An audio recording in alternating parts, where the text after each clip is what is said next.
Hi, நான் உங்கள் நவீன் விக்னேஸ்வர். இப்போ நான் ஷேர் பண்ண போகிறது ஒரு பர்சனல் எக்ஸ்பீரியன்ஸ் தான்.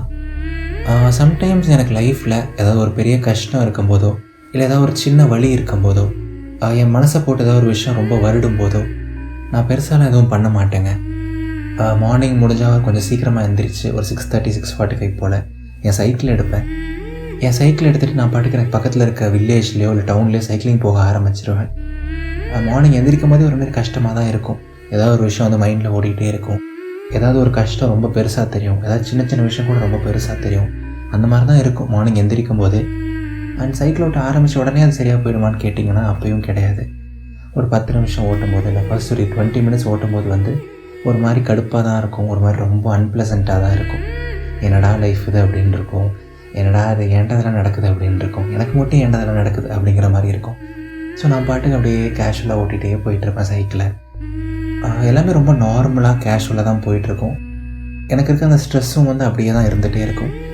பட் அப்படியே சைக்கிளில் போக போக ஒவ்வொரு நிமிஷமும் கரைய அப்படியே ஒரு கொஞ்ச நேரம் போனதுக்கப்புறம் தான் அந்த மேஜிக் நடக்க ஆரம்பிக்கும்.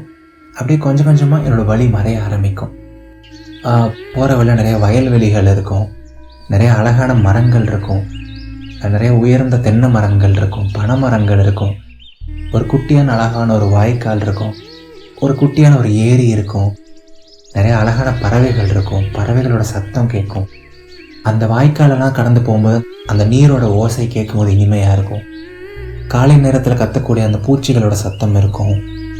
அந்த மார்னிங் வந்து சைக்கிளிங் போகிறதே வந்து ஒரு செம்ம ப்ளசண்ட்டான ஒரு எக்ஸ்பீரியன்ஸ் தான். அண்ட் அந்த 20 மினிட்ஸ் 30 மினிட்ஸ்லாம் கடந்ததுக்கப்புறம் வந்து அப்படி கொஞ்சம் கொஞ்சமாக லைட் ஹார்ட்டடாக ஃபீல் ஆக ஆரம்பிக்கும். ஆனால் அப்படியே நம்மளோட கஷ்டம் அப்படியே அந்த காலை நேரம் குளிர்ந்த தென்றலில் கொஞ்சம் கொஞ்சமாக கரைய ஆரம்பிக்கும். அப்படியே செம்ம ப்ரீஸியாக சூப்பராக போகும். இது வரைக்குமே பார்த்தீங்க அப்படின்னா என்னோடய ஸ்ட்ரெஸ்ஸை குறைக்கவோ என்னோடய வலியை போக வைக்கவோ நான் பெருசாக எந்த எஃபர்ட்டுமே போட்டிருக்க மாட்டேன். கான்ஷியஸாக எதுவுமே பண்ணியிருந்திருக்க மாட்டேன். நான் பாட்டுக்கு ரோட்டில் போயிருந்திருப்பேன். என்னை சுற்றி இருந்த அந்த வயலை, அந்த குளிர்ந்த காற்று, இதெல்லாமே வந்து நேச்சுரலாக நடந்த ஒரு விஷயங்கள். அண்ட் நேச்சுரலாகவே என்னோடய ஸ்ட்ரெஸ் கொஞ்சம் கம்மியாகும். பட் இதோட முடியல, இதுக்கப்புறம் தான் மெயின் பிக்சரே இருக்குது. ஸோ நான் ஒரு 30-40 மினிட்ஸ் ட்ரைவ் பண்ணதுக்கப்புறம் ஒரு தென்னந்தோப்பு மாதிரி வரும். அதில் அப்படி நிறைய தென்னை மரங்கள் இருக்கும். அண்ட் அந்த தென்னந்தோப்புக்கு நடுவில் ஒரு சின்ன கல் மாதிரி இருக்கும். அதில் வந்து ஒருத்தங்க உட்காரலாம், அந்த மாதிரி இருக்கும். சரிங்களா? ஸோ அந்த தோப்புலேயும் யாரும் இருக்க மாட்டாங்க, அந்த ரோட்லேயும் யாரும் இருக்க மாட்டாங்க, அந்த ஏரியாலேயும் யாரும் இருக்க மாட்டாங்க. ஒரு பியூர் அண்ட் ஆத்தென்டிக் வில்லேஜ். ஓகேங்களா? ஸோ நான் ஒன்றுமே பண்ண மாட்டேன். அந்த தென்னந்தோப்புக்கு நடுவில் போயிட்டு அப்படியே அந்த கல்லில் உட்காந்துருவேன், மரத்துக்கடியில் உட்காந்துருவேன். ஸோ ஆல்ரெடி செம்ம பீஸ்ஃபுல்லாக இருக்கும். அண்ட் அப்படியே அந்த இடத்துல உட்காந்து ஒரு 10-15 நிமிஷம் ஏதாவது பிடிச்ச சாங்ஸ் கேட்க ஆரம்பிப்பேன். அந்த தென்னந்தோப்பை கொஞ்சம் சுற்றி பார்க்க ஆரம்பிப்பேன்.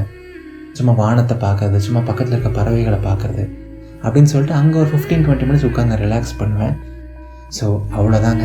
அந்த ஒரு 15-20 மினிட்ஸ் முடிஞ்சதுக்கப்புறம் என்ன மாயமும் வந்துடுமோ தெரியாது, என் மைண்ட் அவ்வளோ காமாக இருக்கும், அவ்வளோ ரிலாக்ஸ்டாக இருக்கும். எனக்கு ஏதாவது ப்ராப்ளம் இருந்துச்சு அப்படிங்கன்னா அதுக்கான ஒரு சொல்யூஷன் எனக்கு நேச்சுரலாகவே கிடச்சிருக்கும். என் மைண்டில் அது தோணியிருக்கும். அவர் அந்த கஷ்டம் ரொம்ப பெருசாக இருந்துச்சு அப்படிங்கன்னா அது இப்போ கொஞ்சம் நேச்சுரலாகவே கம்மியாக தெரிய ஆரம்பிச்சிருக்கும். என்னடா நம்ம லைஃப்பை போட்டு இவ்வளோ காம்ப்ளிகேட் பண்ணிட்டுருக்கோம், இவ்வளோ பீஸ்ஃபுல்லாக, இவ்வளோ அமைதியாக, இவ்வளோ காமாக இருக்குது, இதுதான லைஃப். நாம் தான் தேவையில்லாமல் ஓவர் திங்க் பண்ணிட்டோம் போல், நாம் தான் தேவையில்லாத விஷயத்தெல்லாம் ப்ளோ அப் பண்ணிட்டோம் போல். லைஃப் ரொம்ப சிம்பிளாக நார்மலாக தான் இருக்குது அப்படின்னு சொல்லிட்டு அப்பயே ஃபீல் ஆகிடும். அண்ட் அதுக்கப்புறம் நான் அங்கேருந்து திரும்பி கிளம்பி வந்தேன் அப்படின்னா நெக்ஸ்ட் ஒரு 30-40 மினிட்ஸ் அப்படியே இன்னும் செமையாக இருக்கும். அப்படியே ஃப்ரெஷ்ஷாக ஏதாவது ஒரு சமையல் ஒரு பாட்டு கேட்டுட்டு சும்மா அப்படியே வரவில்லை நேச்சரை ரசிச்சுட்டு அப்படியே ரொம்ப ஹாப்பியாக நான் வீட்டுக்கு வந்துடுவேன். ஸோ இந்த மாதிரி நிறைய டைம் நடந்திருக்கு. இப்போ நம்ம இந்த இன்சிடெண்ட்டை மறுபடியும் திரும்பி பார்ப்போம். இந்த என்டையர் ஒரு 90 மினிட்ஸில் இல்லை அந்த 1 ஹவரில் நான் பெருசாக ஏதாவது பண்ணேனா, நான் என்னோடய கஷ்டத்தை குறைக்கணும் அப்படின்னு சொல்லிட்டு ஏதாவது பண்ணேனா, என்னோடய கஷ்டத்தை யார்கிட்ட ஷேர் பண்ணேனா, இல்லை நான் அதுக்கு ஏதாவது ஸ்பெசிஃபிக்கான ஏதாவது ஒரு ஆக்ஷன் நான் பண்ணேனா, நான் எதுவுமே பண்ணல. ஸோ என் ஃப்ரெண்டு என்னை ஹீல் பண்ணலை, நான் என்னை ஹீல் பண்ணலை, எந்த ஒரு புக்கும் என்னை ஹீல் பண்ணலை. பட் எது தான் என்னை ஹீல் பண்ணுச்சு? நேச்சர், இயற்கை. எஸ், நேச்சர் தான் ஹீல் பண்ணுச்சு, இயற்கை தான் ஹீல் பண்ணுச்சு. அண்ட் இயற்கைக்கு அவ்வளோ அழகான ஒரு ஹீலிங் பவர் இருக்குங்க. அவ்வளோ பவர்ஃபுல்லான பியூட்டிஃபுல்லான ஒரு ஹீலிங் பவர் இருக்குது.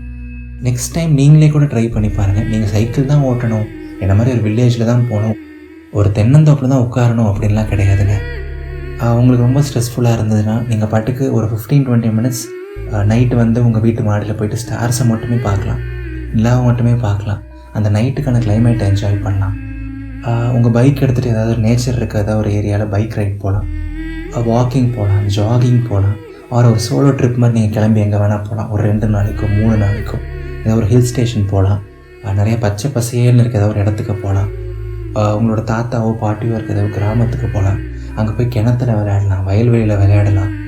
ஸோ நீங்கள் என்ன விஷயம் வேணால் பண்ணலாங்க. பட் கொஞ்சம் நேச்சர் கூட கனெக்ட் ஆனீங்க அப்படின்னா அது பயாலஜிக்கலாக எப்படி ஒர்க் ஆகும்னு எனக்கு தெரியாது.